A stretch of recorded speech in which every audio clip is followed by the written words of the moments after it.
깜짝 놀랐습니다. 우리 용천노예, 그냥 제가 볼 때 이 통합 측을 대표하는 노예가 아니고 우리 한국 이 전체 이 교계를 대표하는 노예가 아닐까. 이렇게 멋진 행사, 참 이렇게 귀한, 이걸 요즘 우리 젊은이들 표현으로 신박하다고 하는데, 정말 신박한, 하고 신기하고 아주 놀랄 만한 이런 컨퍼런스 정말 준비하고 진행하는 모습 보니까 한국 교회 이 다음 세대에 희망이 있는 것을 믿습니다. 오늘 제가 첫 번째 강의를 할 텐데요. 저는 이 다음 세대 하게 되면 가장 중요하게 생각하는 것이 있는데 바로 예배입니다.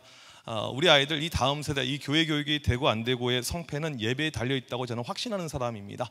우리의 신앙도 마찬가지죠. 아이들이나 어른들이나 똑같거든요. 예배가 되면 되는 것이고요, 예배가 안 되면 안 되는 것이죠. 지금 우리가 이 코로나 시국에 힘들어하는 것이 무엇입니까? 예배가 무너져서 힘들어하는 것 아닙니까? 제가 이 애들 사역할 때 어느 정도였냐면요, 상당히 큰 본당에서 아이들 매주 예배를 드렸는데 문을 걸어 잠그고 예배를 드렸어요. 그러니까 지각하는 것을요, 제 눈으로는 도저히 제가 견딜 수가 없어가지고 문을 걸어 잠그고 이렇게 예배를 드렸고요. 그 다음에 예배 드릴 때 이 아이들을 카메라로 다 모니터링을 하는 거예요. 모니터링을 하다가 하루는 제가 무엇을 발견했냐면요, 중학교 1학년짜리 여학생의 예배 드리는 모습을 발견했습니다. 화면, 네, 이거예요. 네, 잠깐만, 이 얼굴이 나가면 안 되는데. 눈 안 좋은, 혹시 화면을 바로 좀 전환 시켜주십시오. 제가 눈을 가린 줄 알았는데 이게 오픈이 되면 안 되는데 이게 이제 이 학생이 중학교 1학년짜리 아닌데 예배 시간에 화장을 하고 있는 거예요. 예배 시간에 거울을 이렇게 보고 있는 것이죠. 그 모습을 보면서 저렇게 신앙생활 하면 안 되는데 해가지고 이제 이 아이를 지도를 하기 시작을 했죠. 그래서 야, 바르게 신앙생활 하자, 바르게 해야 된다. 근데 이게 아이들이요, 이게 쉽게 잘 안 바뀌어져요. 시간이 흘렀습니다. 지금 이 아이는요 20대예요. 제가 이제 한교에서 쭉 오랫동안 사역을 했었고 이 아이들을 오랫동안 보다 보니까 이 아이들이 어떻게 믿음 가운데 가는 것이 다 보여요. 제가 청소년 사역을 23년 했는데, 그래서 학생들 한 명 한 명에 대해서 누가 상담을 하게 되면요, 저는 23년 후에 그 아이가 어떻게 될지 대략적으로 제가 점쟁이 아니지만 하나님의 은혜 가운데 이 아이를 좀 이야기할 수 있는 부분이 있어요. 이 아이는 교회 떠났습니다. 무슨 말인지 이야기냐면요, 어렸을 때 제대로 예배 드리지 못한 아이는요 교회 떠날 확률이 상당히 높다는 것입니다. 지금 우리 이 코로나 때 보게 되면 다음 사진 한번 보여주시면요, 우리가 이제 유튜브로 많이 이렇게 예배를 드리게 되었고요. 그 다음에 여러 가지 메타버스라든지 다양한 이런 시스템을 우리가 교회에서 많이 도입을 했는데, 여러분들 교회 어땠는지 모르겠지만 제가 볼 때는 큰 효과는 없었을 거라고 생각이 됩니다. 왜 큰 효과가 없냐면요, 우리 아이들 예배는 그동안에 어떻게 만들어진 거냐면요, 자발적으로 예배 드렸던 것이 아니고 선생님이, 부모님이 끌고 와서 교회에 앉혀놨던 예배예요. 수련회 어떻게 갑니까? 끌고 가서 부모가 신청해서 억지로 이런 아이들에게 집에서 예배 핸드폰으로 들으려고 하면 이게 되겠냐는 거예요. 이게 이루어질 수가 없죠. 저희 집에 초등학교 5학년짜리 아들이 있는데 참 훌륭한 아들입니다. 코로나 전국에도요 친구를 계속 전도한 아이예요. 훌륭하죠. 남의 집 아이라고 하니까 좀 기분이 안 좋으시나요? 정말 훌륭해요. 이제 서울은 작년에 전면 거의 비대면이어가지고 학교 가지 않고 집에서 이렇게 수업을 하는데, 애가 한번 책상에 앉으면요 3시간 4시간 동안 움직이지 않고 집중하는, 정말 그 아버지의 그 아들 얼마나 멋진지 몰라요. 제가 너무나도 이 아이가 수업을 잘 듣고 있길래 어떤 수업을 듣는지 궁금해가지고 딱 뺄꼼 이렇게 쳐다봤더니요, 유튜브를 보고 있는 거예요. 선생님 화면 따로 있고 유튜브 따로 있고. 아니, 훌륭한 우리 아들이 이 정도면 우리 이 다음 세대 우리 아이들 어느 정도일까? 이 유튜브 통해서 예배가 제대로 가능할까? 그런 의구심이 제 안에 계속해서 찾아옵니다. 예배에서 중요한 것은요 우리의 마음입니다. 그래서 이 예배 이야기하면 그런 어떤 개념이 있죠. Heart of Worship. 이 예배의 마음 이게 중요한데, 유튜브로 그냥 현장에서 이렇게 들은 예배가 내 마음을 다하는 예배라면 상관이 없지만 그게 우리 아이들 그 수준 그 높이 거의 찾아보기 힘들다는 것입니다. 어렵다는 것입니다. 그래서 제가 이 코로나 전국에 우리 아이들 이 예배, 이 믿음 보니까 결국에는 실패했다라는 그런 결론을 내리게 되었습니다. 한국 교회는 실패했다, 다음 세대는 실패했다, 교회 학교는 실패했다, 너무나도 안타깝다, 그 결론을 내릴 수밖에 없는 거예요. 예전에 저랑 함께 사역했던 젊은 선생님이 계셨어요. 이분이 지금 이제 대학교 교수로 있는데 한때 이제 원양 어선을 탔어요. 하는 이야기가 뭐냐면, 목사님 제가 지금부터 20년 전에 원양 어선을 탈 때 그때 인터넷도 없었고 아무것도 없었던 시절에 제 고민은 딱 한 가지였습니다. 어떻게 내가 배를 타면서 2년 동안 이 배에서 예배를 드릴 수 있을까, 이 고민이었다는 거예요. 이분은 너무나도 예배를 드리고 싶었기 때문에 본인이 했던 방법이 무엇이냐면 2년치 설교 테이프를 구입을 해가지고요, 몇 박스를 그 배 안에 이렇게 준비해서 주일날 그 시간이 되면 혼자서 그것을 테이프에 틀고 예배를 드렸다는 것입니다. 그런 어떤 열정적인 예배가 있다면 이 시대가 코로나가 계속 장기화돼도 아무런 문제가 없지만 우리 아이들은 그런 수준이 아닙니다. 너무나도 낮은 약한 그런 수준이에요. 그래서 지금 우리에게 필요한 것은요, 이런 믿음의 회복, 이런 예배의 회복, 이게 필요해요. 제가 이번 강의를 준비하는 가운데 실은 처음에 준비했던 강의가 있는데 보니까 제가 다음 달에 예한교회를 또 와야 돼요. 똑같은 걸 2번 할 수는 없잖아요. 보통은 이제 똑같은 거 한 10번, 100번씩 하는데, 그래서 또 여기는 선생님들도 다시 또 오신다고 그래가지고, 옛날 이 어떤 사역에 대한 이 마인드, 정말 필요한 메시지가 무엇인가 이게 준비하는 가운데 떠올랐던 영상 하나가 있어요. 그 영상이 이제 어떤 영상이냐면요, 코로나 시대를 미리 예고하듯이 한 번은 제가 주일날 있는데 눈이 너무나도 많이 내린 거예요. 눈이요. 여러분 지방은 어떠냐면요, 서울은 눈이 오면 바로바로 제설하고 이렇게 움직이지만 지방 같은 경우에는요, 이 제설에 돈을 많이 투자를 안 해요. 또 지방 이 작은 도시들 같은 경우에는 애들이 얼마나 교회를 못 왔냐면요, 3분의 2가 교회를 못 왔어요. 제가 담당했던 아이들이요, 제가 혼자서 담당했던 아이들이 제적이 800명입니다. 출석이 500명이에요. 평균 출석이요. 그런데 이 아이들의 3분의 2가 못 왔어요. 너무나도 그날 가슴이 아픈 거예요. 어떻게 천재지변에 의해서, 눈에 의해서 애들이 교회를 못 올 수가 있을까? 너무나도, 그러니까 차가 안 다니고요, 뭐 택시도 안 다니고 아무것도 안 다니니까 애들이 못 나오는 거예요. 너무나도 그날 가슴이 아팠는데 그때 제 안에 있었던 발상의 전환이 있었습니다. 눈이 온다고? 예배가 안 된다고? 그래? 해볼까?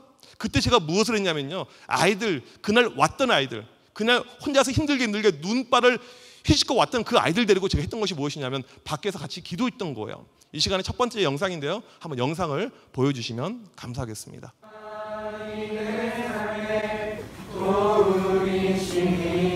주의 얼굴 보기 원합니다. 주님 사랑해요.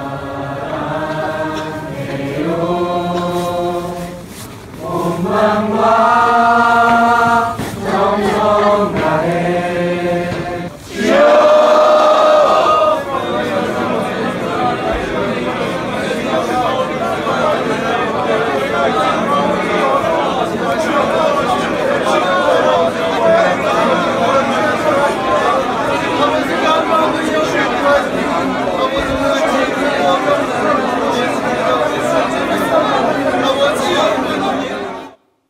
제가 이 오래된 영상을 다시 한번 발견하면서 머릿속에 딱 스쳐 지나가는 것이 이거였어요. 지금 이때 우리가 많은 교회들이 넋을 놓고 있어요. 넋을 그냥 놓고 있는 것입니다. 안 되니까, 방법도 없고 어떻게 해야 될까, 그냥, 그리고 시간이 흘러가는 거예요. 애들은 교회 안 나오고 있죠. 영적으로 죽어가고 있죠. 그나마 부모가 교회 다니는 애들은 어떻게 집에서라도 하고 있지만 그러지 않는 아이들, 예전에 우리가 힘들게 전도했던 아이들은 다 떨어지고 있죠. 이런 상황 속에서 우리에게 정말 필요한 본질이 무엇인가, 이거더라고요. 이거. 맞아, 이때 기도하는 것이지. 그날 눈을 맞으면서 이 중학생들, 고등학생들과 같이 기도하는데 저는 그 기도를 잊을 수가 없어요. 여러분, 환경이 어려울 때요, 우리가 다시 한번 들어가야 될 것은요, 기도밖에 없습니다. 제가 이 코로나 때 안타까운 것은 무엇이냐면요, 여러 가지 지금 서울은 계속 4단계를 유지하고 있는데 이 방역 수칙 이런 것들 우리가 따라가야 되지만 이걸로 인해서 교회들이 너무나도 저자세로 가는 거예요. 그래서 교회들마다 지금 새벽 기도를 없애고요, 기도회를 없애고요. 아니, 사람들 적게 모이는 그 모임이 오히려 더 안전한 모임인데 왜 기도하는 자리를 없애고, 왜 새벽 기도를 다 그냥 온라인으로 끝내버리고, 왜 그렇게 교회가 편하게 가려고 할까? 그런 것이 제 마음에 밀려올 때 너무나도 가슴이 아픕니다. 지금 우리에게 필요한 것은요, 다시 본질로 돌아가는 거예요. 다시 기도하고요, 다시 더 엎드려 기도하고요. 하나님의 일하심은요, 많은 사람을 통해서 일하지 않고요, 소수를 통해서 항상 일하게 됩니다. 영적으로 깨어있는 소수가 이 시대에 다시 엎드리고 기도한다면 코로나가 이게 영구적으로 가진 않을 테니까 반드시 회복의 역사가 저는 있을 거라고 확신합니다. 그 마음이 제가 이번에 강의를 준비하는 가운데 떠올랐어요. 오늘 제 강의는 이 코로나 우리가 어떻게 방향성을 가지고 가야 될 것인가, 믿음밖에 없어요. 정답은 믿음. 오늘 이 믿음에 대한 내용을 가지고 이야기를 할 텐데요, 우리가 믿음을 올리기 위해서 지금 첫 번째 가장 먼저 필요한 것은 무엇이냐면요, 바로 이 예배 회복이 우리에게 가장 중요하다는 것입니다. 이게 지금 무너져 있어요. 교회 학교 하게 되면요, 예배 말고는 다른 것이 없어요. 교회 학교 이꼴 예배, 교회 학교 전부가 예배인데 그 예배가 안 되고 있으니까 교회 학교가 지금 무너져 있는 것입니다. 여러분, 교회들 가운데요, 잘 되는 교회들 또 안 되는 교회들, 그 차이가 어디 있는 줄 아십니까? 다른 데 있지 않아요. 예배에 있습니다. 찬양에 있고 말씀에 있고 예배에 있는 거예요. 그런데 지금 교회 학교가 어려움 가운데 있는 것은 무엇이냐면 그 예배가 안 돼요. 유튜브로 1시간 드리는 그 예배, 이게 온전한 예배가 되지 않고 있고 우리 아이들 집중도 안 되고, 최근에 이 설문조사 결과를 봤어요. 중학생, 고등학생들에게 너희는 주일날 예배 드리기 전에 무엇을 하니? 라고 질문했더니 이 아이들은 유튜브를 봐요. 그러니까 예배 전에 이미 핸드폰으로 유튜브를 보고 있다가요, 이제 띵동 예배 시간 되면 예배를 봐요. 예배 끝난 다음에 무엇을 하니? 또 유튜브를 봐요. 그런데 안타깝게도요, 이 아이들이 보고 있는 유튜브와 교회 채널 유튜브의 차이가 너무나도 큽니다. 교회 것은요, 노잼, 재미없어요. 핵노잼, 정말 재미가 없어요. 그냥 어쩔 수 없이. 그래서 그 전에 보고 있었던 어떤 게임에 대한 영상이라든지 뭐 영화, 요즘에 뭐 오징어라든지 그거랑 이 교회 컨텐츠는요, 비교가 안 되는 거예요. 이게 우리 아이들의 영적인 수준이라는 것입니다. 지금 우리의 모든 관심은 어디에 있어야 되냐면, 어떻게 하면 우리 아이들 예배를 살릴 수가 있을 것인가. 제가 청소년 사역을 할 때요, 제 사역의 제1 원리는 이거였습니다. 예배였어요. 예배가 예배될 때 사역은 된다. 제2 원리는 예배였습니다. 예배가 예배될 때 부흥이 된다. 제3의 원리는 예배였습니다. 예배가 될 때 아이들이 변화된다. 예배가 안 되면 아무것도 이루어질 수가 없습니다. 교회 학교는요, 돈 투자, 시설 투자, 사람 투자 해봤자 의미가 없을 때가 있어요. 예배가 안 되면요. 그만큼 예배가 중요합니다. 많은 교회들이 아이들 이 예배 드리는 모습을 보려고 제가 지방에 있을 때 탐방을 왔어요. 주일이면 보통 3팀, 4팀 와서 탐방을 하는데 보면 깜짝들 놀래요. 왜 놀리냐면 애들이 우선 많아요. 정말 제가 조금이라도 거짓말 보태지 않고요, 저희가 예배 드렸던 청소년들 예배 공간이요, 이 예한교회 본당보다 조금 더 커요. 상당히 큰 공간에서 이 예배를 애들이 드리는데 애들이 꽉 차 있죠. 그 다음에 애들이 서서 찬양하고 열정적으로 예배하죠. 그 예배가 그냥 아이들 예배가 아니고 정말 뜨거웠던, 간절했던 그런 예배였거든요. 그러니까 이게 되는 거예요. 많은 그 단체라든지 대학원생들이 와서 이제 교회가 좀 특별하게 되고 있으니까 애들 설문조사, 여러 가지 또 이 아이들 인터뷰를 합니다. 너희들 왜 이 교회 다니니? 물어봐요. 그럼 애들이 공통으로 하는 이야기가 있습니다. 예배가 좋아요. 예배가 재밌어요. 그러니까 이 아이들은요, 표현이, 어른들은 은혜라고 이렇게 이야기하지만 아이들은 재미라고 이렇게 이야기합니다. 예배가 너무 재밌어요. 예배가 너무 좋아요. 예배가 너무 행복해요. 한번 제가 기억나는데 저희 교단에 아주 오래된 100년이 넘는 이 교회에서 한번 탐방을 오신 적이 있어요. 장로님들이요. 보고는요, 충격을 받으신 거예요. 아이들 예배, 이렇게 예배를 드릴 수가 있나? 그리고 이제 나가면서 이분들이 이제 회의를 하더라고요. 아, 우리도 좀 바꿀까? 막 장로님들끼리 회의를 하더라. 바꿀까? 막 하는데 마지막에 선임되는 장로님이 그런 이야기를 하는 거예요. 우리 교회가 110년의 역사를 자랑하는데 어떻게 바꾸냐고. 예배는 찬송가를 불러야 되는 거지, 저런 걸 부르면 안 돼. 여러분, 한국교회가 그렇게 가게 되면요, 어떠한 소망도 희망도 없게 됩니다.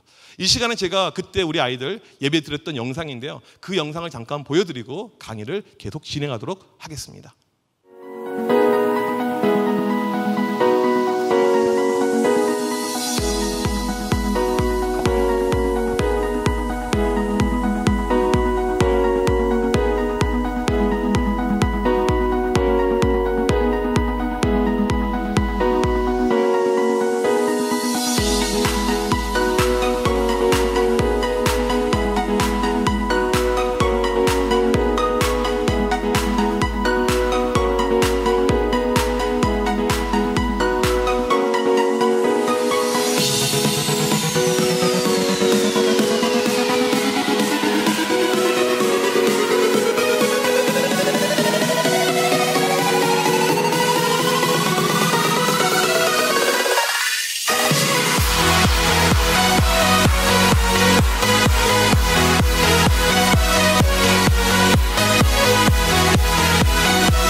방금 여러분이 보신 영상은요, 코로나 전에 매주일 드렸던 예배의 모습입니다. 어떤 특별한 영상이 아니고요, 매주일 저렇게 예배를 드려요. 이게 가능하다는 거예요.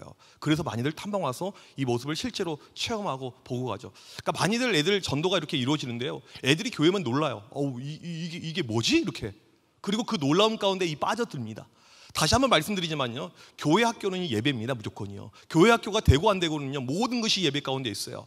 여러분들 그냥 아이들 예배라고 해서 이것을 수준 낮게 그냥 적당한 수준 그렇게 생각하시면 엄청나게 오산입니다. 우리 아이들은요, 어렸을 때부터 예배 시간에 주님을 만나는 그 모습이 반드시 있어야지 이 아이들이 영적으로 올라갈 수가 있고요, 교회의 미래가 있는 것입니다. 그냥 앉혀놔서는 절대 되지 않는 것이죠. 그러면 이 예배가 어떻게 가능할 것인가? 이게 중요하죠. 오늘 제가 다 이야기를 하지 않을 거예요. 딱 한 가지 중요한 것만 이야기할 것입니다. 제가 이제 예전에 여름에 수련회, 겨울에 수련회 때 강사로 이렇게 가게 되잖아요. 솔직히 이제 강사로 수련회 인도해 달라고 이렇게 초청을 해주면 감사는 하지만 별로 마음에 내키지는 않았어요. 왜 그러냐면 가보면 아이들 수준이요, 엉망이에요.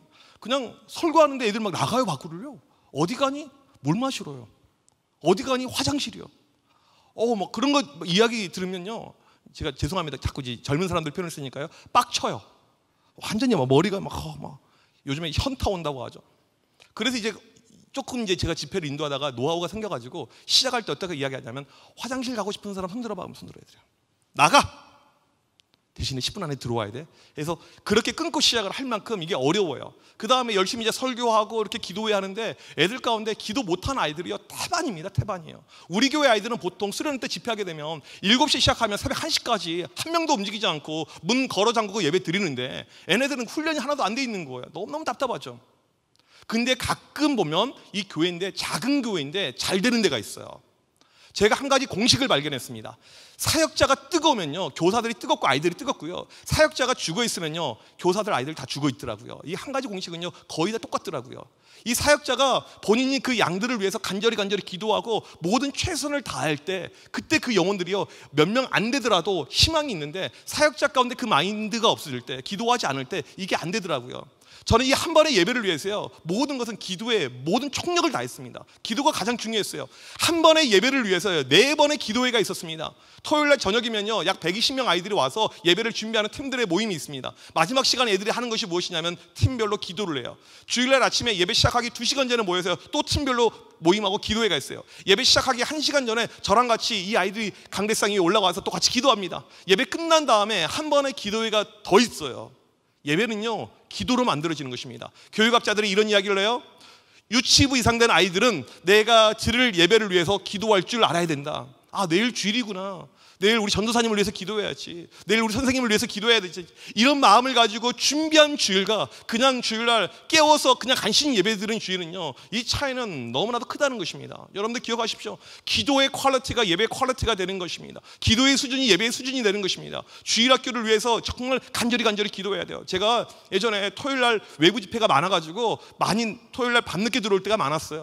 토요일날 정말 밤 12시에 들어오고 피곤했지만 제가 그럼에도 불구하고요, 놓치지 않았던 시간이 있습니다. 어떤 시간인 줄 아십니까? 주일날 새벽 예배 시간이었어요. 주일날 새벽 예배 시간. 왜 그런 줄 아세요? 내가 설교하고 내가 예배를 인도하는데 내가 기도를 준비하지 않고 내가 영적으로 깨어있지 않으면 이게 과연 가능할까? 그런 마음이 항상 들었던 거예요. 그래서 저는 무슨 일이 있더라도, 피곤해 죽는 한이 있더라도 내가 기도하다 죽자, 그런 마음이 제 가운데 항상 있었습니다. 여러분들 기도가 될 때 예배가 된다는 사실을 기억하시고, 지금 코로나 때 아이들 모이기 힘들면요, 기도는 할 수 있잖아요. 우리가 기도에 더욱더 집중하고 점념하고 나갈 때 충분히 저는 가능하다고 생각을 합니다.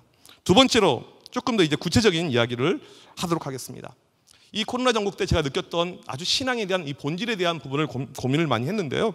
보니까 이 본질은 이 신앙의 세대 전수가 이루어져야 되는데, 이게 지금 한국 교회에 상당히 어려운 숙제이고 힘들다, 이런 마음이 들더라고요.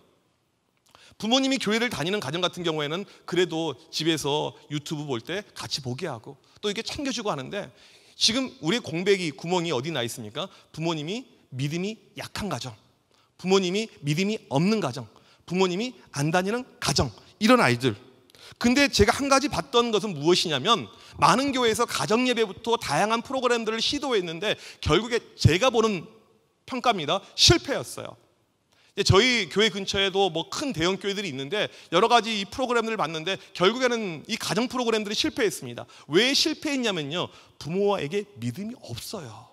그러니까 아이들만 믿음이 없는 것이 아니고요, 부모에게 믿음이 없는 거예요. 또 부모들이 얼마나 바쁩니까? 분주합니까? 코로나 전국에 애들 챙기는 것이 많아졌습니다. 피곤하고 스트레스가 되는데 신앙까지 챙기려고 하니까 이건 도저히 따라가기가 어렵게 되는 것입니다.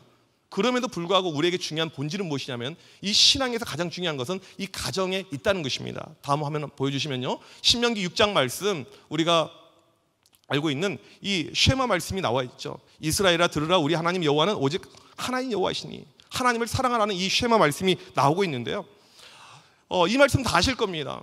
유대인들이 생명처럼 여기는 말씀이 있죠. 우리는 지상 대명령하게 되면 마태복음 28장 너희는 가서 모든 족속으로 제자를 삼으라는 이 말씀을 지상 대명령으로 삼고 있는데, 유대인들의 지상 대명령은 신명기 6장이라고 합니다. 자녀들에게 신앙의 세대 전수, 하나님을 사랑하는 법을 계속해서 가르쳐 주는 거. 그러니까 성경에 보게 되면 신앙의 책임에 대해서 목사가 책임이 있다, 교사가 책임이 있다, 그런 표현은 없어요. 부모가 책임이 있다는 것입니다. 그런데 이 부모들이 힘들고 어렵고 잘 못하고 있다는 것입니다. 이게 이제 일반적인 우리의 모습인데요, 제가 아는 목사님이 있는데 하루는 교인이 새로 이렇게 등록을 하게 되었습니다. 그리고 이제 그 집을 신방을 갔어요. 이분이 이제 청소년 사역을 열심히 하시는 분인데, 신방을 갔더니 그 집에 이제 아들이, 고등학교 다니는 아들이 있는데 교회를 안 다녀요. 원래 야구 선수였습니다. 야구부였는데 몸이 다친 다음부터 야구도 않고 집에서 그냥 게임만 하고 있습니다. 근데 그때 그 엄마가 이 목사님에게 뭐라고 이야기했냐면, 목사님, 이제 이 아이는 목사님이 책임지셔야 됩니다. 이 아이는 이제 목사님 책임입니다. 이렇게 이야기를 한다는 거예요. 이게 한국교회의 일반적인 모습이죠. 아이가 영적으로 떨어지고 아이가 영적으로 힘들어하면 그 책임이 마치 교회에 다 있는 것처럼, 물론 교회가 당연히 책임을 져야 되고 목사가 책임을 져야 되지만 제1 책임은 누구에게 있냐면 바로 부모에게 있다는 것입니다. 부모가 가장 중요하다는 것입니다. 부모가 시간 날 때마다 아이들에게 말씀을 가르치고 양육하는 것, 이것이 신앙의 본질이라는 거예요. 미국 교회를 보게 되면 약 100년 전만 하더라도요, 화면 넘겨주시면요, 네, 처음부터 이 세대가 구분되지 않았습니다. 처음부터 교회 학교가 있지 않았어요. 세대 간의 교회가 없이 같이 온 식구들이 주일날 아침이 되면 마차를 타고 교회 와서 같이 예배 드리고 그렇게 집으로 돌아갔던 그림이에요. 산업화가 되면서 아이들 공교육이 생기면서 세대가 구분이 된 것이지, 지금 이 교회 학교가 만들어진 지가 그렇게 오래 안 되었습니다. 원래 한꺼번에 같이 옛날에 예배를 드렸습니다. 많은 학자들이 이야기할 때 이 교육학자들이 하는 이야기가 가장 파워풀한 힘은 가정에 있다는 거예요. 부모에게 있다는 것입니다. 부모가 조금만 노력하고 힘을 발휘하면 얼마든지 가능하다는 거죠.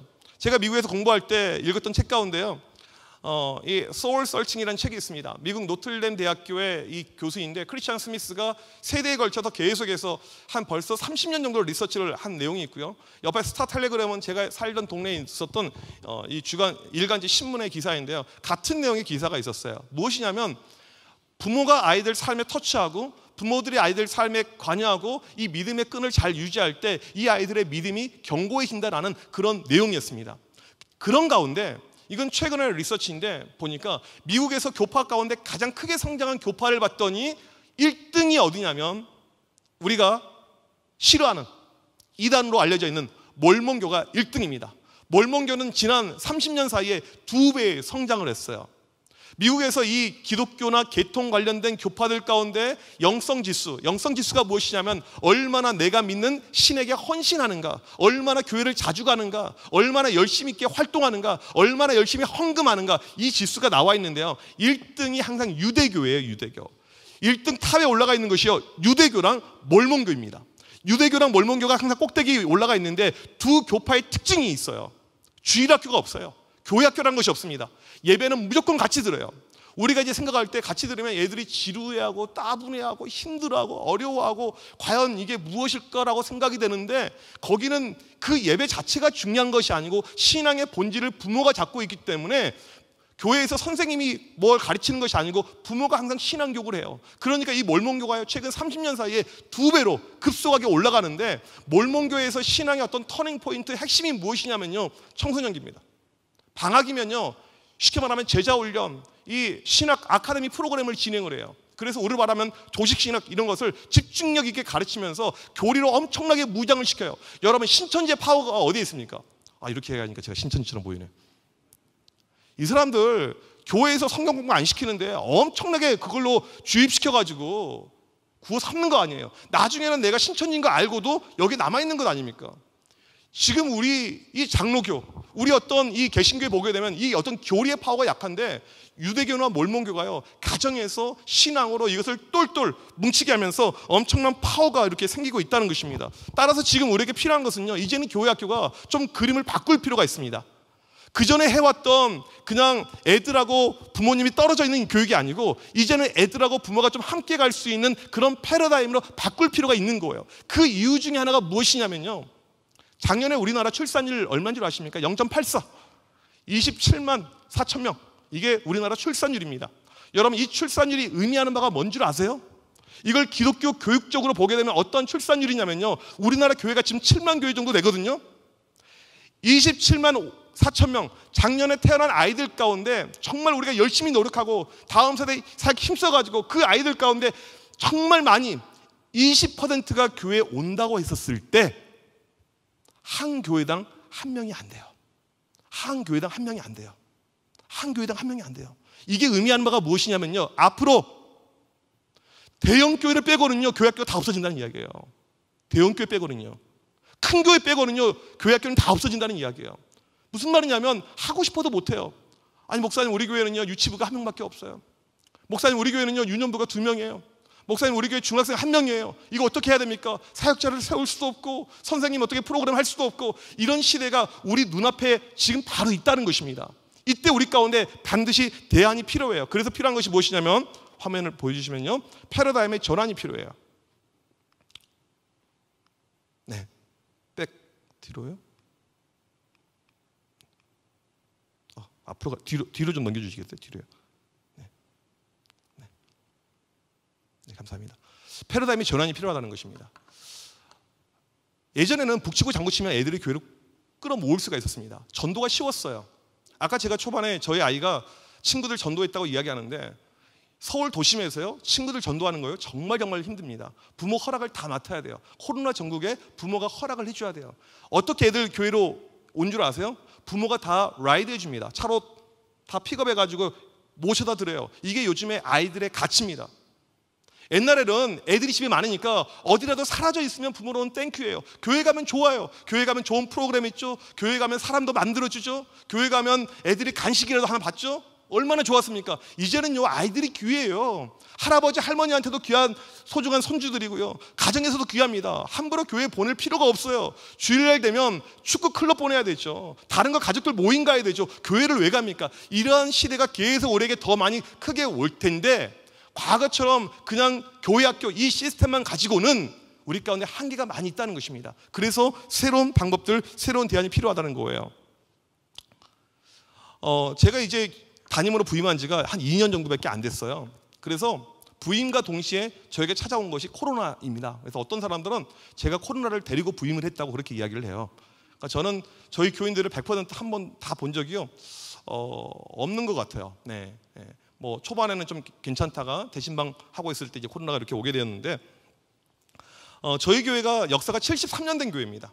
역사와 전통을 자랑하는 교회예요. 저희 교회 일대 목사님 같은 경우에는요, 통합과 합동이 갈리기 전에, 나뉘기 전에 이미 총회장을 하셨던 분이고, 그 다음에 뭐 이 총신대를 만드신 이런 또 설립자 중에 한 분이시고 해서 이 교회가 상당히 이제 어떤 자부심, 이 프라이드가 강한 교회이죠. 이제 73년 제가 6대 목사인데 보니까 한 지역에서 이사도 안 가고 73년 있었다는 것은요, 이건 엄청난 고령화가 되었다는 그런 의미거든요. 제가 처음에 와서 보니까 와, 정말 흰 색깔이 너무나도 많아요. 교회. 오, 흰 색깔이 너무나도. 와. 그리고 이렇게 교회에서 보니까 우리 이제 연세 드신 이렇게 권사님들 이런 분들 참 이제 좋아요. 정말 그 믿음의 자리를 지켰고 얼마나 대단하고 얼마나 훌륭하신지 몰라요. 근데 저희 교회는 어떤 교회냐면요, 80대 권사님들끼리 따로 모임이 있고요, 70대 또 따로 있고요. 이렇게 다 서로 안 친해요. 서로 자기들의 그룹이, 이 패밀리가 상당히 큽니다. 요즘도 교회 청소 주일 토요일 날 70대 권사님들이 본당은 맡아서 이렇게 다 닦으세요. 얼마나 멋있는지 몰라요. 제 앞전 저희 원로 목사님께서 27년 전에 부임을 하셨을 때 교회 60년사에 그런 글을 남기셨더라고요. 27년 전이에요. 청암교회는 너무 고령화됐다. 27년 전에. 아니 저는 어떻게 목회하라고요? 제가 부임해서 보니까 교회 이게 서열을 쭉 보는데 100세 넘으신 분들이 생존한 분들이 여러분이 계세요. 현재도 1등이 105세. 저희 교회에서는 80대 정도면요, 그 계주 이어달리기 할 수 있을 만큼 돼요. 이게 저희 교회의 어떤 모습입니다. 이런 상황 가운데 하나님 여기서 어떻게 목회를 해야 됩니까? 이게 이제 제 딜레마였죠. 어떻게 보면 다음 세대 사역, 가장 일선에서 가장 젊은 아이들과 사역하다가 하나님 왜 이런 교회로 저를 보내셨습니까? 이런 어떤 퀘스천이 들잖아요. 근데 이런 마음이 들었어요. 여기서 되면 다 되겠구나. 여기서 되면 다 되겠구나. 서울 도심은요 갈수록 이 고령화가 됩니다. 도심 공동화 현상이 커지기 때문에 우리 젊은 교인들은요 교회 근처에 아무도 안 살아요. 사는 사람이 별로 없습니다. 다 경기도권에서 이렇게 주일날이면 넘어오는 구조고요. 노인들이 교회 근처에 있고요. 교회 근처에 아이들도 없고요. 예전에는 초등학교 20클래스였는데 지금은 3클래스밖에 안 남아있고요. 이런 모습이라는 거예요. 그런 가운데 어떻게 이 목표를 돌파를 해야 될까, 이런 고민이 들었습니다. 아마도 저랑 비슷한 이런 고민 가운데 있는 분들이 많이 있을 거라고 봅니다. 제가 그때 목회를 이제 준비하면서 화면 다시 한번 보여주시면요, 모토로 삼았던 목회 철학의 말씀이 마태복음 22장 32절 말씀이었습니다. 나는 아브라함의 하나님이요, 이삭의 하나님이요, 야곱의 하나님이로다. 보니까 저희 교회는 3대가 함께 신앙생활을 해요. 주일날은 예배만 드리는 공간이 아니고요, 서로 인사하고 안부를 묻는 시간입니다. 경기도권에 살던 자녀들이 서울로 와서 예배드리고 끝나고 3대가 같이 식사를 하고 같이 안부를 묻고 가족 모임을 하는 그런 어떤 구조예요. 이 부모 세대가 원하는 것은 딱 한 가지더라고요. 자녀들이 이 교회에 계속 남아서 믿음 생활 잘하는 것. 이것이 부모들이 원하는 마음이더라고요. 저희 교회 이제 오래된 교회다 보니까 장로님들의 50%가 2대째 장로를 하고 있어요. 아버지에 이어서. 이것을 아주 큰 프라이드로 이렇게 여기고 있고요. 이게 제가 당회를 이렇게 해보니까 상당히 장점이 많아요. 장로님들이 수준이 상당히 괜찮아요. 아버지 때부터 이어서 오니까. 신앙의 세대 전수 이야기를 제가 꺼냈더니 우리 장로님들이 쌍수를 들고 환영을 했어요. 목사님 바로 이겁니다. 우리 교회에 필요한 것은 이겁니다. 제가 도심권에 있는 교회들 몇 군데 이 이야기를 했더니 다들 목사님들이 맞습니다 목사님, 이것만 이루어진다면 여한이 없겠습니다, 이런 이야기를 하더라고요. 그러면 어떻게 신앙의 세대 전수가 가능할 것인가? 이제 구체적인 방법이 좀 필요하잖아요. 키는 부모입니다. 부모가 가장 중요해요. 어차피 한꺼번에 교회를 오니까 어떻게 부모랑 같이 움직일 수 있을까 해가지고 제가 3가지 4가지를 준비했는데요. 먼저 그 첫 번째가 무엇이냐면, 화면을 보여주시면, 말씀의 세대 통합이었습니다. 부임하자마자 가장 먼저 했던 것이 큐티 세미나였어요. 전 교인들 큐티를 다 가르쳐줬어요. 아이들부터 했어요. 그리고 큐티 책을 통일을 해가지고 새벽 예배 말씀도 큐티 본문이 나가고, 그 다음에 우리 영아부, 유치부, 유년부, 초등부 모든 아이들, 청년들이 이르기까지 같은 말씀을 가지고 매일 큐티를 해요. 주일날 설교도 아이들은 그 본문에서 설교가 나갑니다. 그러니까 무엇이 가능하냐면요, 부모가 이 아이가 어떠한 말씀을 읽고 있는지, 어떠한 말씀으로 설교를 들었는지 유추, 추론 모든 것이 가능한 거예요.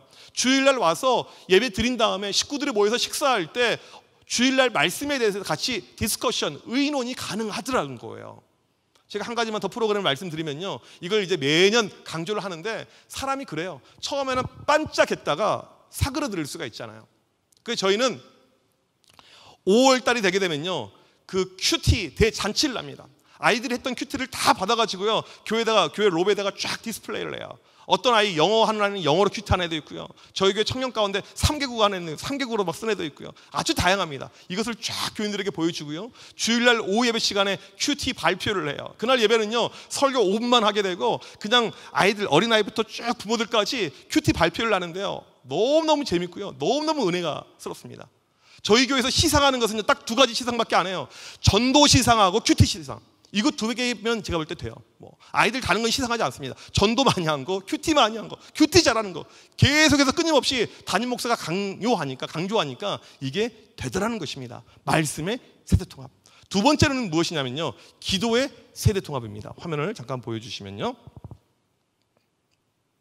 넘겨주시면, 교회에서 가장 중요한 것 중에 하나가 아까도 제가 말했지만 기도인데요. 우리 부모 세대의 장점은 기도였죠. 교회에서 철야하고 교회에서 살고 기도하는. 근데 이 기도가 어떻게 우리 아이들에게 전수가 되어야 되는가 봤더니요, 이 교회 교육은요 샘플링 모델링입니다. 교회 교육은요 말을 통해서 진행되지 않아요. 여러분들 분방 공부 이런 거 할 때 딜레마가 애들이 안 들어요. 애들이 왠지 좀 힘들어요. 말로 가르치려고 하니까 힘들어요. 진정한 교육은요 말이 아니고 보여주는 것입니다. 보여주는 교육이에요. 제가 이 교회학교 사역을 오랫동안 하면서 제 밑에 많은 후배 사역자들이 있는데, 그들이 제가 썼던 책들도 보고 했지만 결국에는요 제 모습을 그대로 카피를 하더라고요. 보여주는 거. 기도가 그거예요. 제가 지방에 있을 때 이제 제 아내가 서울로 이제 이 박사 공부를 하느라고 이렇게 왔다 갔다 좀 하는 이런 시간이 있어가지고 일주일에 하루는 그 유치원 다니는 아들을 제가 좀 케어를 해야 되는 그런 상황이었습니다. 새벽 예배 갈 때 애가 잘 자고 있는지 체크를 하고 이렇게 새벽 예배를 갔어요. 그래서 이제 항상 애가 잘 자고 있으니까 이렇게 왔는데, 하루는 새벽 예배를 드리고 있는데 느낌이 이상해서 옆을 딱 봤더니 애가 와 있는 거예요. 딱 눈을 떠봤더니 아빠가 없으니까 혼자서 5살짜리가 옷을 입고 신호 2개를 건너서 교회 온 거예요. 그 순간에 얼마나 마음이 시끄러웠는지 몰라요. 그리고 얘가 뭐 하나 봤더니 조용히 앉아 있어요. 그리고 이제 새벽 예배 말씀을 듣고 통성으로 기도하고 기도하는 시간이 있는데 어떻게 하나 궁금해서 봤더니, 저는 기도할 때 지금도 무릎 꿇고 기도하거든요. 이게 습관이 돼가지고 저는 무릎으로 가지 않으면 기도가 안 되는 사람이어서 무릎 꿇고 기도하는데, 우리 아들이 옆에서 무릎 꿇고 기도하더라고요. 저는 기도할 때 무릎 그냥 이제 조금 모르신 분들은 계속 무릎 1시간 이상 꿇고 있으면요 쥐가 나요. 목사님 못하겠어요. 쥐가 나요. 무릎이 아파요. 이건 이제 노하우가 없어서 그래요. 그 허리 반동을 계속해서 하게 되면요 절대 쥐 내리지 않습니다. 이제 아시는 분은 아실 거예요. 그래서 이제 허리가 왔다 갔다 이렇게 왔다 갔다 계속 해요. 기도하다 보면요. 근데 보니까 이 아이가 그렇게 하고 있어요. 끝나고 나서는 물어봤어요. 너는 무엇을 위해서 기도했니? 라고 물어봤더니 이번에 친구들 전도해야 돼서 전도를 위해서 기도했다는 거예요. 우리 아이들에게 지금 우리가 보여줘야 될 것은 무엇이냐면 기도하는 것을 자꾸 보여줘야 됩니다. 말로 교육하는 것이 아니고 보여줘야 되는 거예요. 아까도 말씀드렸지만 저희 교회 젊은 교회들은요 교회 근처에 살지 않기 때문에 주중 프로그램 하기가 상당히 어렵습니다. 주일날 한 번 오는 것, 이게 거의 대부분인 경우가 상당히 많아요. 이런 환경 가운데 전 교회가 한 자리에 모여서 기도해야 되는데 어떻게 해야 될까 하다가 매달 첫째 주 토요일이 되게 되면 새벽 예배 때 이때는 우리 한번 다 옵시다 해가지고 경기도권에서 다들 애들 데리고 다 옵니다. 오면 제가 그날은 애들 한 명씩 안수기도 다 해주고요. 또 끝나고 나갈 때 또 돌아가면서 간식 쏘면 간식 하나씩 가지고 집에 가면서 먹을 수 있게끔 다 해주고요. 이제 그렇게 하는데, 첫 번째 이 프로그램을 한 날이었습니다. 제가 아직도 기억나요. 이 예배는 그냥 어른들 예배에 아이들 동참시키는 것이 아니고 예배의 수준을, 예배의 문턱을 낮춰서 이 아이들이 부담 없이 참여하자. 말씀도 유쾌하고 재밌고 그냥 찬양하고 기도하고 그냥 딱 끝나는 심플한 예배로 가자. 그렇게 디자인을 해서 준비하는데, 신방을 하다가 교회 근처에 사는 권사님이 그러세요. 목사님, 제가 지난주에 새벽 예배를 갔는데 깜짝 놀랐어요. 40년 동안 청암교를 다니면서 그렇게 많은 수가 모여 있는 것을 처음 봤습니다. 그런 거예요. 그러니까 이분이 목사가 처음 부임해가지고 이 프로그램을 새롭게 시작하는데 혹시라도 힘이 딸릴까봐, 혹시라도 실족할까봐 새벽 예배 안 나오시는 분인데 일부러 나와준 거예요. 나왔더니 본당에 애들부터 왁작지가 꽉 차 있는 것입니다. 지금 저희가 매달 이렇게 새벽 예배를 하고 있는데 이게 교회 하나의 전통이 되고 하나의 좋은 문화가 되어서 함께 기도하는 자리, 아이들은 어른들이 기도하는 모습을 계속해서 보면서 믿음이 자라는 그 모습, 이게 지금 저희 교회에 계속 진행이 되고 있습니다. 세 번째로 보게 되면 세대통합 예배입니다. 저희가 이제 절기 때마다 세대통합 예배를 드려요. 제가 그런 마음이 든 거예요. 3대가 함께 있잖아요. 3대가 함께 있는 것 하게 되면 떠오르는 것은 명절입니다. 추석 때, 설날 때 함께 이렇게 명절을 잔치로 보내는데, 이 교회도 이 어떻게 보면 절기가 잔치인데 왜 우리는 그냥 형식적으로 설교 정도 하고 그냥 넘어갈까, 이런 마음이 항상 들었습니다. 따라서 1년에 한 6차례 정도 교회 기념일이라든지 여러 가지 절기 때 이때는 같이 예배를 드리자 해가지고 세대통합 예배를 그렇게 만들게 되었습니다. 근데 이 예배가요, 어른들 예배에 아이들 참여하는 예배가 아닙니다. 세대통합 예배에서 중요한 것은요, 아이들의 참여예요. 모든 순서에 아이들을 다 참여시킵니다. 대표 기도도 아이들도 시키고요, 아이들 찬양도 시키고요, 찬양팀도 시키고요, 모든 것에. 중요한 것 중에 하나가 무엇이냐면 설교인데, 만약에 이 프로그램이 재밌지만 설교 자체가 아이들 눈높이로 못 가버리면요, 이 세대통합 예배는요 실패할 수밖에 없게 됩니다. 저는 우리 담임 목사님들께 그런 이야기를 항상 제가 드려요. 세대통합 예배 자주 드리는 것 아니지만 한 번씩 들을 때 목사님 타임은 뭐 광고도 있고 축도도 있고 많이 있으니까 그때 아이들 눈높이에 대해서 설교가 자신 없으면 그날은 부교육자들 시키십시오. 그런다고 해서 목사님 권위가 사라지는 것도 아니고 목사님의 존중이 사라지는 것도 아니고 아무튼 이 아이들의 눈높이에 맞춰서 가는 예배여야지 이 세대통합 예배가 가능합니다. 지금 그렇게 절기 때마다 하고 있는데 중요한 것은 무엇이냐면요, 누가 좋아하는 줄 아세요? 1번 노인들이 그렇게 좋아해요. 평소 때는 자기들끼리 하얀 무리들만 예배 드리다가 젊은 무리들이 함께 오니까 너무너무 좋아해요. 첫 번째 세대통합 예배를 드렸을 때 당회를 하는데 장로님들이 그런 이야기를 하세요. 목사님 신기하네요. 뭐가요 장로님? 애들이 안 떠들어요. 여러분 예배 시간에 애들이 왜 떠드는 줄 아십니까? 예배가 재미없으니까.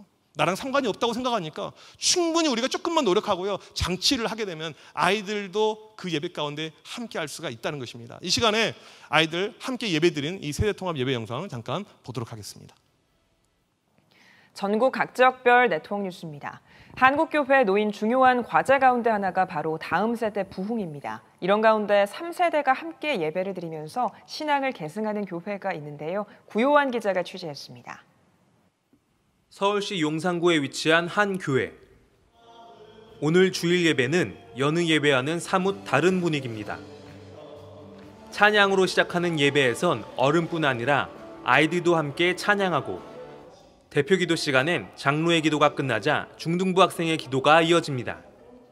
유년부부터 청년부까지 교동문 봉독, 성경 봉독 챈트, 봉헌송 등 다음 세대들이 크고 작게 예배의 구성원으로 함께합니다. 장년부에선 연극을 준비하여 아이들 눈높이에 맞춰 소통하고 모든 세대가 예배의 주체자로 동참하는 예배를 드립니다. 72년의 역사와 전통을 지키는 고령화된 교회지만 다음 세대에게 신앙을 전수하고 미래 선교를 위해 세대 통합 예배를 시작한 청암교회. 그뿐만 아니라 주중 큐티로 같은 말씀을 나누고 한 달에 한 번은 가족이 함께 새벽 예배에 참여해 말씀과 기도로 하나 되어 영적으로도 세대를 통합하는 사역이 진행되고 있습니다.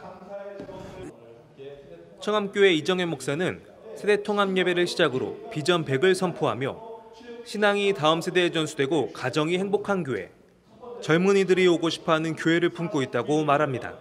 지금 세대가 함께하면서 너무 분위기가 밝아진 거예요. 그래서 우선은 예배를 참여하는 분들이 너무너무 좋아하시고 또 거기다 은혜가 있고 이런 부분이 있고요.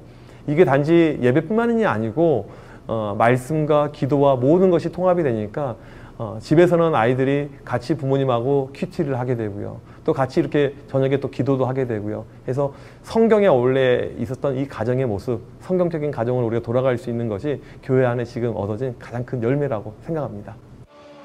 신앙의 전수를 위해 온 세대가 함께하는 세대 통합 예배. 다음 세대 예배에 고민이 많은 한국교회에 또 하나의 대안이 될 수 있습니다. CTS 뉴스 구요한입니다. 재원이 어디 있죠? 재원이. 예, 앞으로 잠깐만 나와. 예, 빨리 뛰어나오세요. 얘는 우리 교회의 재원이 될 것입니다. 그래서 이름이 재원이. 이런 것을 가리켜서 썰렁 개그라고 하죠. 네, 제가 이 친구를 얼굴은 아는데 개인적으로 목사님 잘 아니? 잘 안다고 그러는데 저는 잘 몰라요. 그런데 아무튼 오늘 이렇게 나왔으니까 제가 용돈을 주도록 하겠습니다. 그래서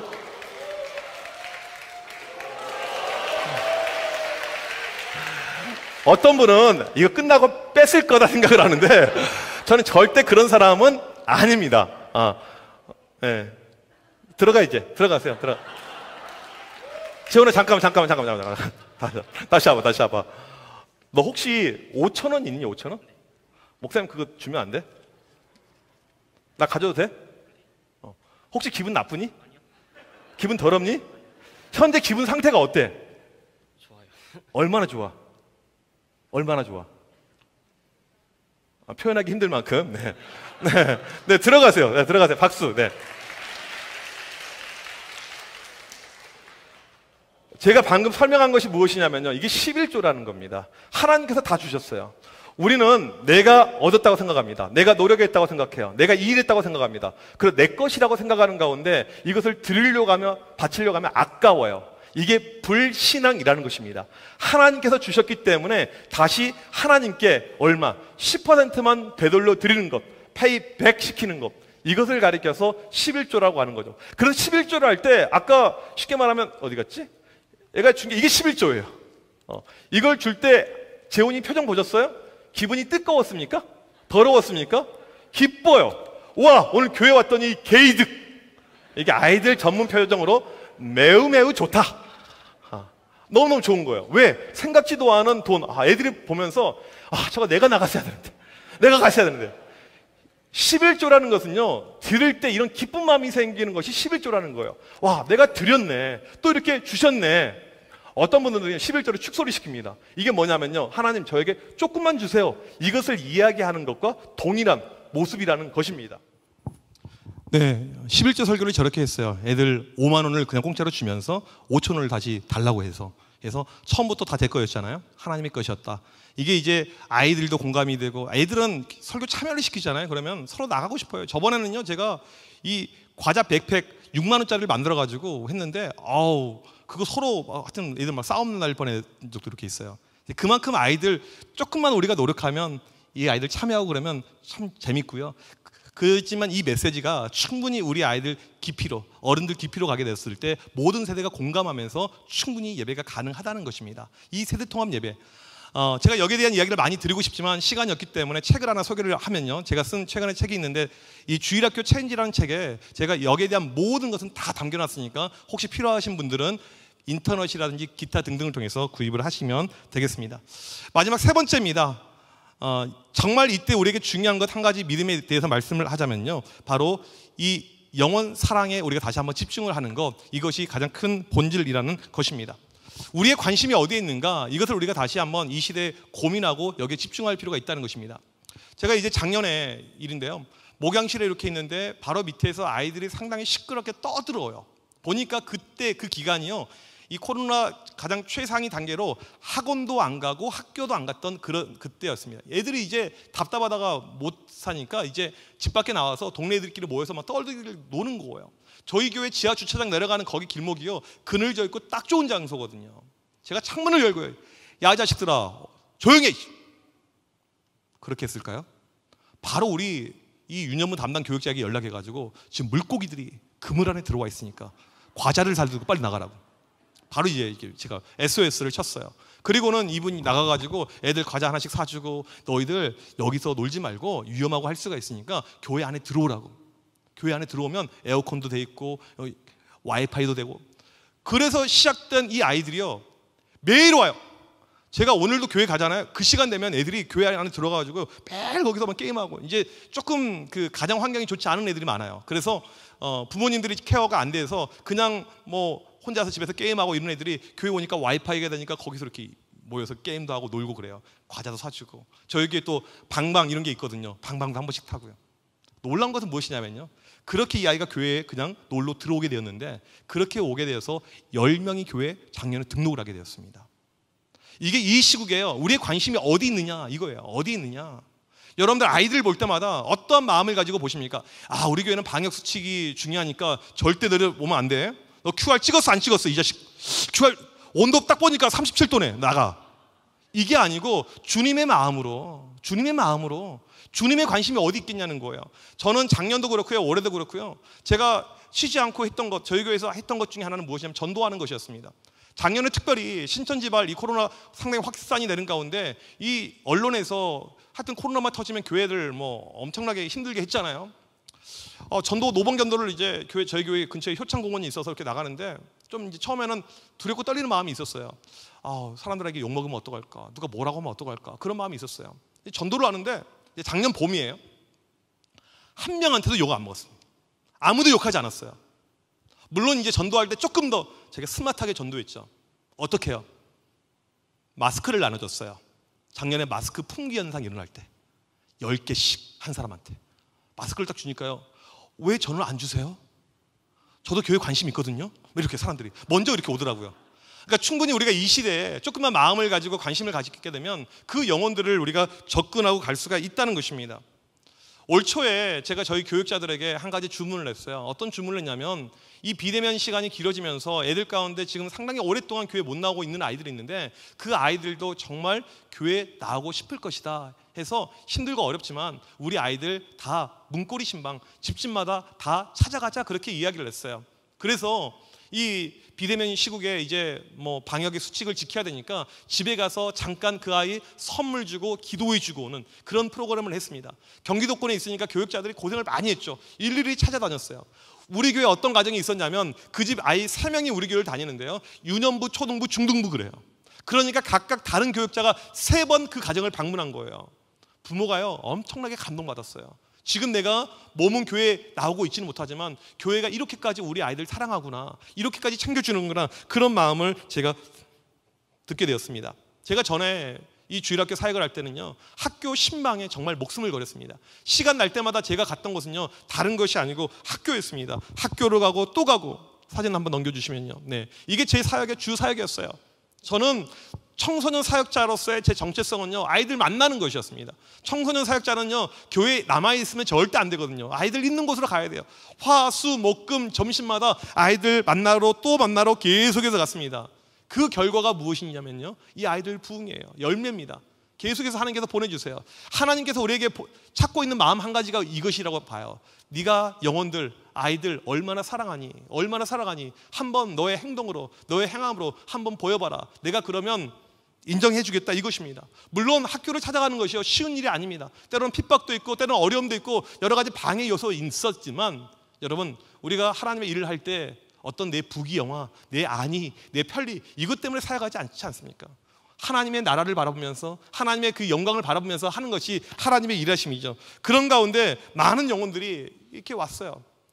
1년을 돌이켜보니까 전도 집회 때는 진짜 애들 많이 와서 전도 집회 때 온 애들 빼고 평소 때 온 애들 1년 동안 새로운 아이들이 보통 한 300여 명 정도 이렇게 새 신자가 되었습니다.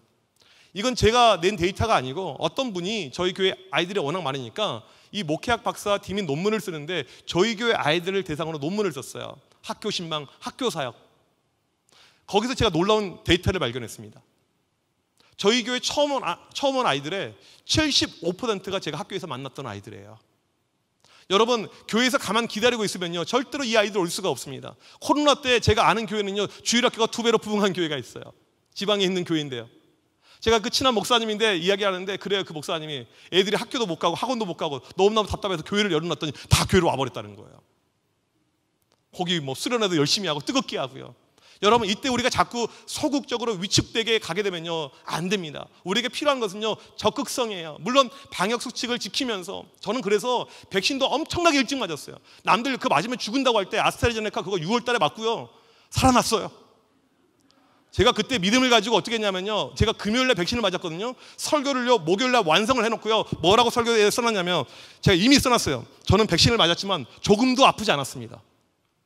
이미 설교 온 거를 완성해놓고 금요일날 백신 맞고요 아무런 증상이 실제로 없었어요. 주일날 그대로 온 거 읽었어요.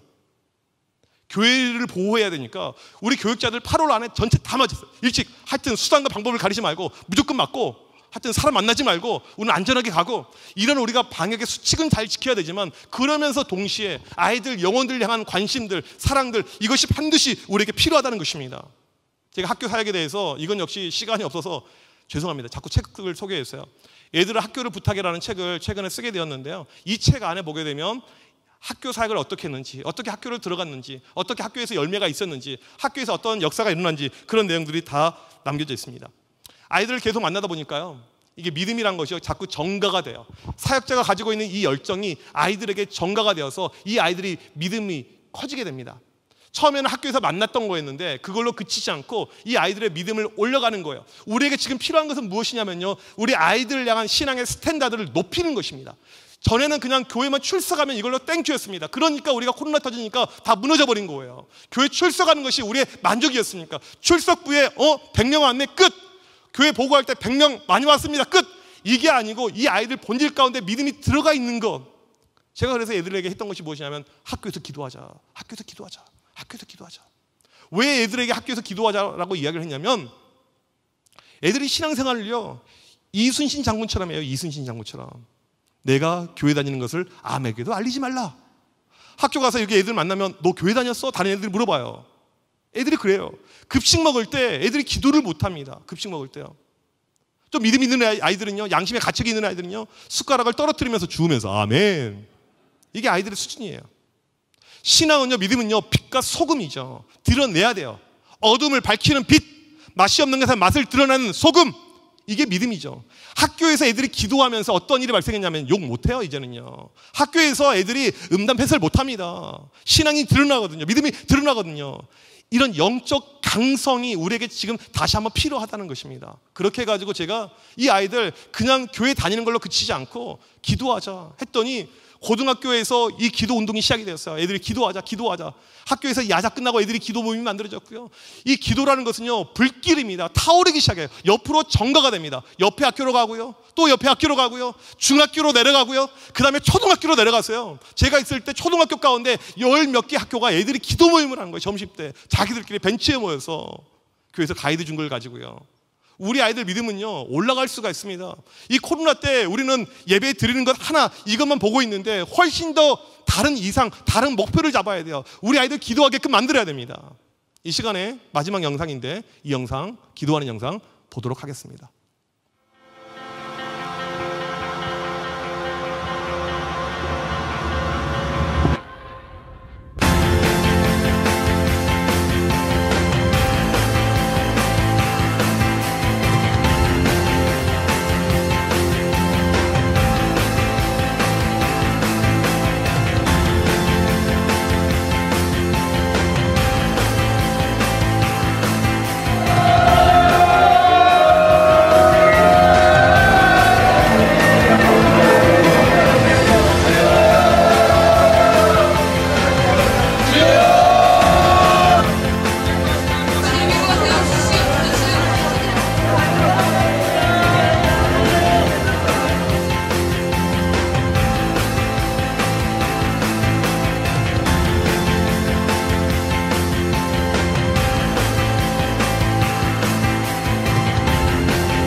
아이들에게 끊임없이 질문했던 것이 바로 이거예요. 당신은 학교에 있어서 크리스찬입니까? 당신은 직장에 있어서 크리스찬입니까?